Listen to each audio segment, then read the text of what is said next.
Shalom Bapak Ibu yang terkasih di dalam Tuhan. Ya, kita bersyukur kepada Tuhan pagi hari ini dalam anugerahnya kita diberikan kesehatan dan kita diberikan kesempatan untuk datang beribadah di rumahnya.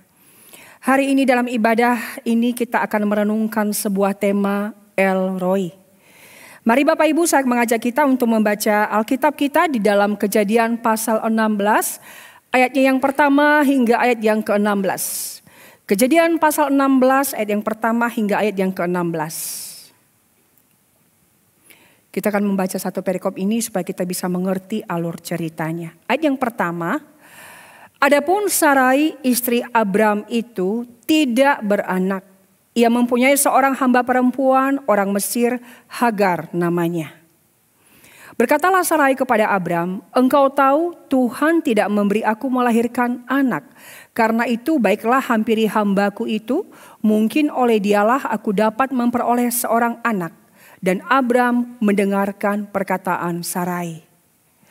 Jadi Sarai istri Abram itu mengambil Hagar hambanya orang Mesir itu, yakni ketika Abram telah 10 tahun tinggal di tanah Kanaan. Lalu memberikannya kepada Abram suaminya untuk menjadi istrinya. Abram menghampiri Hagar lalu mengandunglah perempuan itu. Ketika Hagar tahu bahwa ia mengandung, maka ia memandang rendah akan nyonyanya itu. Lalu berkatalah Sarai kepada Abram, penghinaan yang kuderita ini adalah tanggung jawabmu. Akulah yang memberikan hambaku ke pangkuanmu, tetapi baru saja ia tahu. Kata Abram kepada Sarai, hambamu itu di bawah kekuasaanmu. Perbuatlah kepadanya apa yang kau pandang baik. Lalu Sarai menindas Hagar sehingga ia lari meninggalkannya. Lalu malaikat Tuhan menjumpainya dekat suatu mata air di padang gurun, yakni dekat mata air di jalan ke Syur. Katanya, Hagar hamba Sarai, dari manakah datangmu dan kemanakah pergimu? Jawabnya, aku lari meninggalkan Sarai, nyonyaku. Lalu kata malaikat Tuhan itu kepadanya, kembalilah kepada nyonyamu, biarkanlah engkau ditindas di bawah kekuasaannya.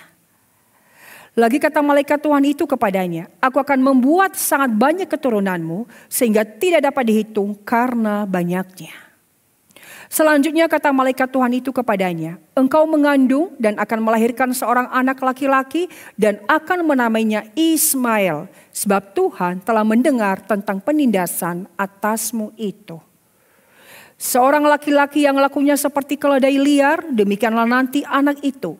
Tangannya akan melawan tiap-tiap orang dan tangan tiap-tiap orang akan melawan dia. Dan di tempat kediamannya ia akan menentang semua saudaranya. Kemudian Hagar menamakan Tuhan yang telah berfirman kepadanya itu dengan sebutan, engkaulah El Roi. Sebab katanya, bukankah di sini kulihat dia yang telah melihat aku? Sebab itu sumur tadi disebutkan orang sumur Lahiroi, letaknya antara Kades dan Beret. Lalu Hagar melahirkan seorang anak laki-laki bagi Abram, dan Abram menamai anak yang dilahirkan Hagar itu Ismail. Abram berumur 86 tahun ketika Hagar melahirkan Ismail baginya. Demikian jauh pembacaan firman Tuhan, yang berbahagialah mereka yang membaca merenungkan firman Tuhan dan melakukannya dalam kehidupannya setiap hari. Nah, yang terkasih, ada seorang wanita yang bernama Mubuku Yoneda. Wanita ini adalah putri mantan wali kota di Hiroshima, Jepang. Saat usia remaja, Mubuku percaya kepada Kristus melalui pelayanan seorang misionaris dari Amerika Serikat. Dan ia bertumbuh menjadi seorang wanita yang saleh dan taat.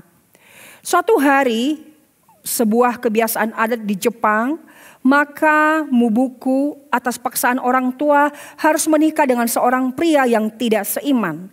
Dan hasil dari pernikahan itu, mereka memiliki 3 orang anak perempuan. Pada tahun 1945, maka kota Hiroshima mengalami perang sehingga suami daripada Mubuku ini meninggal dunia.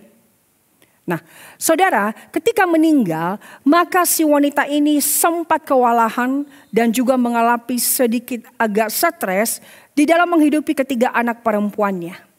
Maka wanita ini begitu rajin membaca Alkitab dan suatu hari ia tiba pada pembacaan Kejadian 19 ayat 17. Di mana di sana berbicara tentang Lot yang harus lari ke gunung di mana Tuhan akan menghukum kota Sodom dan Gomora. Ayat ini larilah ke pegunungan selalu mengiang-iang di dalam hati Mubuku. Nah, untuk menghidupi keluarganya sejak suaminya meninggal, ia bekerja sebagai seorang pembantu di tempat seorang dokter. Ketika ayat itu mengiang terus di dalam hatinya, maka ia mencoba minta izin pamit kepada dokter tersebut. Tetapi dokter itu melarangnya karena dia masih dibutuhkan di dalam pekerjaan itu. Lalu Mubuku menunda untuk kepergiannya. 3 bulan kemudian ayat itu kembali mengiang di dalam hatinya. Larilah ke pegunungan, larilah ke pegunungan. Dan ia tidak bisa tahan lagi, maka malam itu Mubuku pergi bersama membawa 3 orang anaknya ke sebuah pegunungan. Ia tidak paham akan arti ayat itu. Tetapi ternyata keesokan harinya ia baru tahu. Ternyata esok harinya Amerika menjatuhkan bom di Hiroshima dan beribu-ribu orang tewas karenanya. Dan seandainya Mubuku menunda 1 hari lagi, tentunya ia juga akan tewas. Nah, saudara yang terkasih, akhirnya Mubuku itu menikah, pendek cerita, dengan seseorang yang seiman. Dan di dalam pernikahannya itu, bersama dengan suaminya, mereka mendidik anak-anak di dalam takut akan Tuhan. Dan ternyata Tuhan memberkati anak-anaknya. Anaknya yang pertama menjadi seorang misionaris, yaitu di kota Kenya. Dan anaknya yang kedua menjadi juga misionaris di kota Jamaika. Dan anaknya yang ketiga menjadi seorang dosen di India. Pernah sebelum happy ending ini, pernah suatu saat ia ingin membunuh dirinya dengan naik sebuah kereta api. Tetapi ia mendengar sebuah suara dan suara itu berkata, Mubuku, apakah engkau tidak bisa mendidik ketiga anakmu untuk aku? Dan ternyata di happy ending itu Mubuku baru melihat ada satu penyertaan pimpinan Tuhan yang luar biasa. Pertanyaannya adalah, ketika Mubuku berada di dalam satu keadaan yang membuat dia ingin bunuh diri, apakah Tuhan meninggalkannya? Ketika ia benar-benar hopeless, ditinggal oleh suami dan kewalahan membesarkan ketiga anaknya, apakah Tuhan menutup mata? Tentu tidak. Kita melihat perjalanan akhir hidupnya dipimpin Tuhan dengan luar biasa. Demikian juga dengan kita.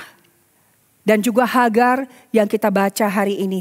Hagar adalah seorang wanita yang pernah mengalami sebuah pergumulan hidup yang begitu berat. Pertanyaannya, apakah Allah tidak melihat? Apakah Allah tidak tahu? Allah mengerti. Allah tahu. Sehingga Allah menjumpainya dan ia berkata, El-Roi, Allah melihat. Istilah El-Roi atau Allah melihat, makna apakah yang bisa kita dapatkan, yang bisa kita pelajari di dalam nama Allah El-Roi ini? Yang pertama kita belajar satu kebenaran. El-Roi bukan berarti kita bebas dari masalah, kita bebas dari penderitaan. Setiap orang yang hidup di dalam dunia ini tidak luput dari masalah.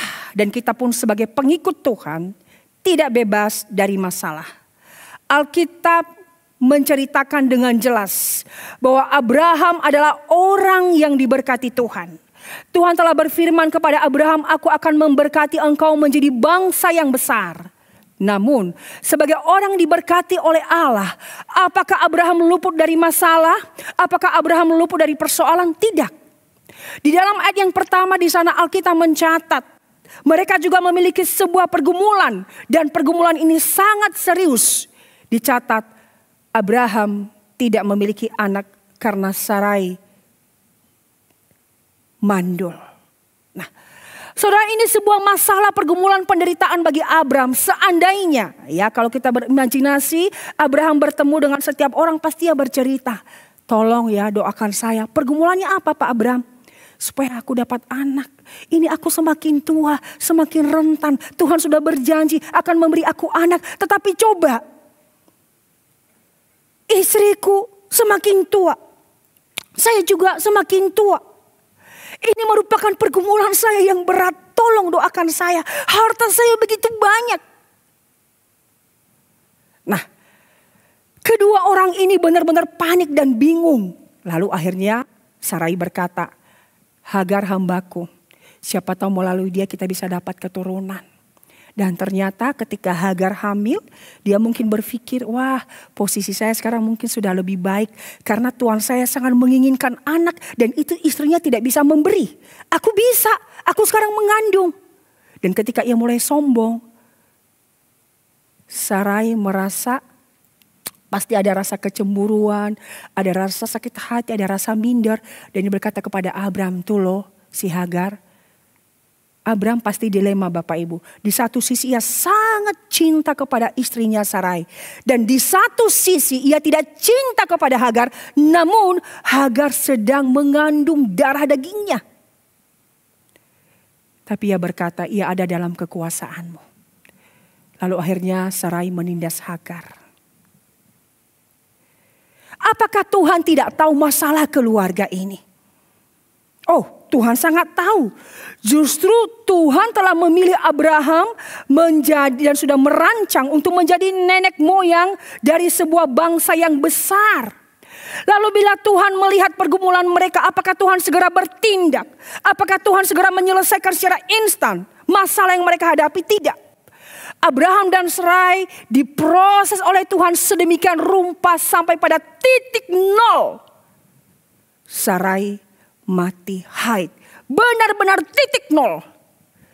Dan di titik nol itulah Abraham dan Sarai akhirnya mencari jalan pintas. Ini membuktikan betapa mereka punya sebuah masalah yang sangat serius. El Roi, Allah yang melihat. Apakah itu artinya? Bahwa kita luput dari pergumulan, persoalan, sakit penyakit, kegagalan, kekecewaan. Tidak. Mengapa Tuhan membiarkan masalah dan penderitaan? Ini adalah sebuah misteri Allah. Kalau kita belajar apa pandangan Alkitab mengenai penderitaan, yang pertama adalah bahwa penderitaan itu adalah sebuah fakta, bukan ilusi. Perjanjian Lama, Perjanjian Baru menceritakan kepada kita ada banyak tokoh-tokoh Alkitab yang menderita, bergumul, mengalami terpurukan. Dan juga para rasul dalam Perjanjian Baru yang bahkan menderita teraniaya karena imannya. Mereka juga tidak luput dari persoalan dan masalah.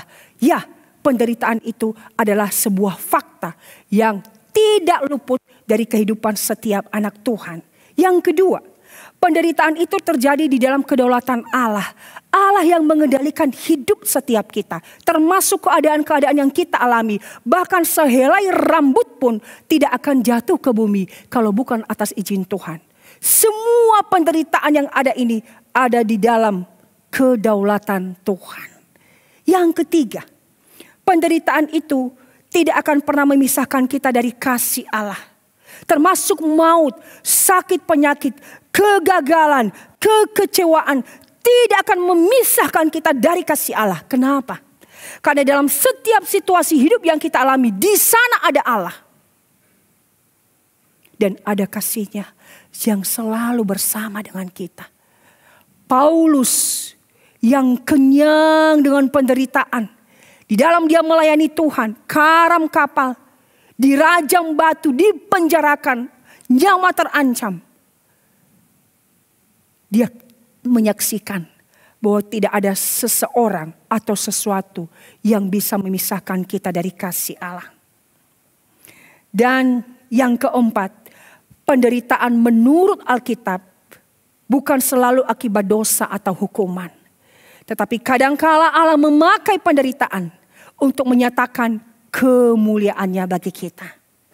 Nah, sedang terkasih, jikalau Allah melihat setiap kita dan jikalau Allah melihat keadaan kita, itu bukan berarti hidup kita akan bebas dari masalah. Orang yang diberi janji diberkati Allah sekalipun, toh juga menghadapi persoalan dan pergumulan hidup. Yang kedua yang kita pelajari dari El Roi adalah penindasan, penderitaan membawa kita bertemu Allah yang El Roi. Kita mungkin akrab dengan banyak nama Tuhan. Kita mengenal nama Tuhan Elohim, kita mengenal nama Tuhan Yahweh. Dan El Roi ini jarang kita temukan. El Roi adalah sebutan pertama bagi Allah yang muncul di Alkitab. Yang diungkapkan oleh seorang wanita yang bukan dari garis keturunan yang dijanjikan Allah keselamatan. Dia adalah seorang wanita di luar dari perjanjian Allah, yaitu Hagar, orang Mesir. Sebuah hal yang unik, sebuah hal yang mengingatkan kita bahwa ketika seseorang tertindas, ketika seseorang mengalami pergumulan, sakit, penyakit, Allah tidak memandang statusnya, Allah tidak memandang latar belakangnya, Allah tidak memandang siapa dia, Allah tidak memandang betapa buruknya dia. Tapi sungguh Allah memahami dia. Allah menjumpai Hagar di dalam keterpurukan. Tadi di dalam Alkitab yang kita baca menceritakan bahwa Hagar memang tidak dicintai. Ternyata kandungannya hanya dipinjam supaya Abram memiliki keturunan. Dan dia merasa Abraham tidak mencintainya, Sarah menindasnya, tidak ada seorang pun yang peduli dengan dia. Dan dia tidak kuat sehingga ia harus pergi meninggalkan majikannya. Ia pergi kemana? Seandainya kita ketemu Hagar dan kita bertanya, Hagar mau kemana? Tidak tahu. Kenapa kamu pergi? Ya, karena aku sudah tidak punya siapa-siapa. Tidak ada seorang pun yang peduli dengan aku. Dan aku sudah tidak punya harapan. Tapi kamu mengandung loh. Ya, dan aku pun tidak mau tahu. Anak ini mau lahir, mau mati, terserah. Loh kamu kok begitu? Aku hopeless. Aku benar-benar terpuruk. Aku benar-benar sedang berada di dalam titik nol. Aku tidak punya siapa-siapa. Bapak Ibu, ketika Hagar berada dalam kondisi yang seperti itu. Dia benar-benar down. Tidak punya harapan lagi. Kalaupun dia melanjutkan kembali ke Mesir. Mampukah dia berjalan di padang gurun dengan kekeringan tanpa air? Sambil membawa janinnya, mampukah dia? Di dalam keadaan yang seperti itu, Tuhan menjumpainya. Dan Tuhan menyapanya dengan panggilan sebutan nama Hagar. Itu artinya Allah mengenal dia. Allah tahu Hagar. Dan lagi firman Tuhan, hambanya Sarai. Dari manakah datangmu dan kemanakah engkau pergi? Oh, Allah ternyata melihat namanya Hagar dan hamba Sarai. Oh, ternyata Allah melihat apa yang sedang terjadi di dalam dirinya. Allah mengerti ternyata. Allah peduli dengan keadaannya. Dan akhirnya malaikat itu berkata kepadanya, aku akan memberkati engkau. Ayat yang ke-11, Tuhan telah mendengar tentang penindasan atasmu. Tuhan telah mendengar pergumulanmu. Tuhan telah tahu dan melihat masalahmu. Dan dia merasa terhibur Bapak Ibu. Sehingga ia berkata, El Roi, Allah yang melihat aku. Allah yang melihat penderitaanku. Allah yang melihat ketika tidak ada seorang pun yang peduli dengan aku. Ia memberi sebutan itu kepada Allah. Karena di dalam pergumulan hidupnya, di sanalah Hagar mengalami Allah. Saudara, penderitaan dan pergumulan hidup ini membawa kita untuk mengalami Tuhan. Saya tidak mengerti pergumulan apa yang Bapak Ibu alami hari ini. Tapi kita pasti melihat bukan dampak pandemi masih ada hingga hari ini. Ada banyak orang yang mengalami kesulitan di dalam kehidupan ekonomi. Dan juga ada banyak rumah tangga yang bermasalah. karena pekerjaan, karena masalah anak, masalah suami istri dan lain sebagainya begitu kompleks. Jikalau Allah melihat, jikalau Allah itu El Roi, kenapa Tuhan tidak menyelesaikannya? Ya, kadangkala Allah mengizinkan kita berada pada titik nol. Ayub ketika berada pada titik nol, semua hartanya ludes. 10 anaknya mati dalam sekejap. Dan kasih seorang istri sudah tidak ada lagi. Dalam titik nol itulah Ayub berkata, "Jikalau dulu aku hanya mendengar tentang Engkau, maka sekarang aku melihat Tuhan." Ya, penderitaan, kesulitan hidup ini membawa kita untuk berjumpa dengan Allah yang El Roi. Yang ketiga, apa yang kita pelajari dari Allah El Roi? Menghadapi kenyataan, tetap bertahan, menerobosi bersama Tuhan. Saudara, saat Hagar ditindas, Alkitab tidak menceritakan bagaimana cara Sarai menindas Hagar. Tetapi kata yang dipakai di sini adalah memakai kata anah.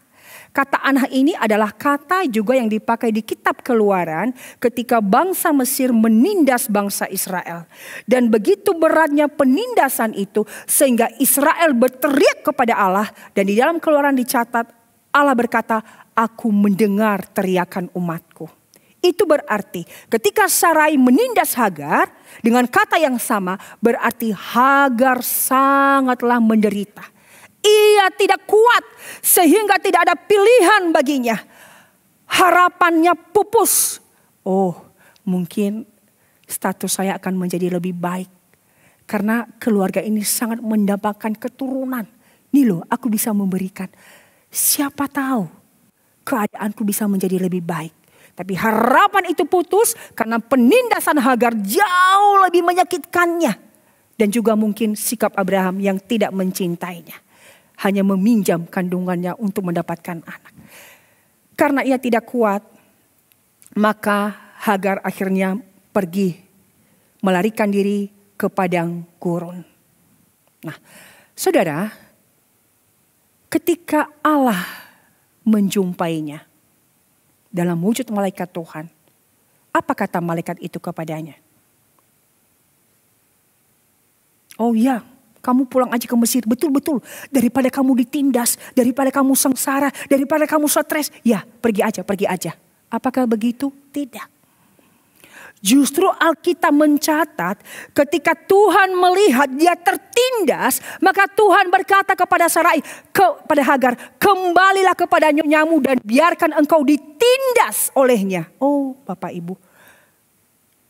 Justru Hagar ingin lari dari penindasan itu. Hagar ingin lari dari kenyataan itu. Hagar ingin lari dari masalah itu. Tapi justru Tuhan mengatakan, "Kembali hadapi. Kamu ditindas, biarkan engkau ditindas oleh majikanmu." Apa makna dari hal ini? Allah menginginkan di dalam seluruh pergumulan hidup yang kita alami, dan karena semua di dalam izin kontrol Tuhan, hadapi. Bertahanlah dan teroboslah bersama dengan Tuhan. Begitu mudah bagi kita untuk kita lari dari persoalan, masalah. Tetapi kita tidak bisa lari Bapak Ibu, karena itu sebuah kenyataan. Masalah, pergumulan, penderitaan, sakit, penyakit adalah sebuah fakta. Kalau kita lari darinya itu bukan solusi. Karena masalah itu tetap ada, keadaan itu tetap sama dan tidak pernah berubah. Tapi satu-satunya yang bisa kita lakukan adalah terobos, hadapi bersama dengan Tuhan. Hagar disuruh kembali untuk menghadapi realita hidupnya. Ditindas oleh Sarah. Hagar kembali. Apakah ketika Hagar kembali Sarai sikapnya menjadi melunak? Alkitab tidak mencatat. Tetapi kalau kita melihat, ya, kalau kita melanjutkan kisahnya, kalau kita membaca di dalam Kejadian 21 ayat 8 sampai 21, kembali Sarai berkata kepada Abram, "Aku tidak mau loh ya, hamba dan anak ini menjadi ahli waris dari harta kita. Suruh mereka pergi, usir. Ketika mempersiapkan firman ini aku juga berkata, aduh dalam hati, Sarai ini tega juga dia ya. Tapi ketika Sarai berkata itu pada Abraham, Abraham mungkin dilema, tapi Tuhan juga berfirman kepada Abraham loh. Ikuti kata istrimu. Karena memang dalam rancangan kekal Tuhan, Tuhan tidak pernah berubah meskipun ada anak dari Hagar. Tetapi rencana Tuhan tetap tidak pernah berubah. Keadaan boleh berubah, situasi boleh berubah. Rancangan Allah bagi Abraham tidak pernah berubah. Nah, akhirnya Hagar kembali meninggalkan majikannya, tapi tidak lagi dengan seorang diri, bersama dengan Ismail. Dan untuk kedua kalinya Tuhan kembali menjumpainya dan memberikan dia janji, aku akan memberkati anakmu menjadi bangsa yang besar. Dan Alkitab mencatat 12 raja-raja yang memerintah penguasa dari keturunan Ismail. Bahkan di dalam 1 Tawarikh pasal 1 ayat 28 juga dicatat anak-anak Abraham ialah Ishak dan Ismail. Alkitab pun mencatat pentingnya posisi kedua putra Abraham ini.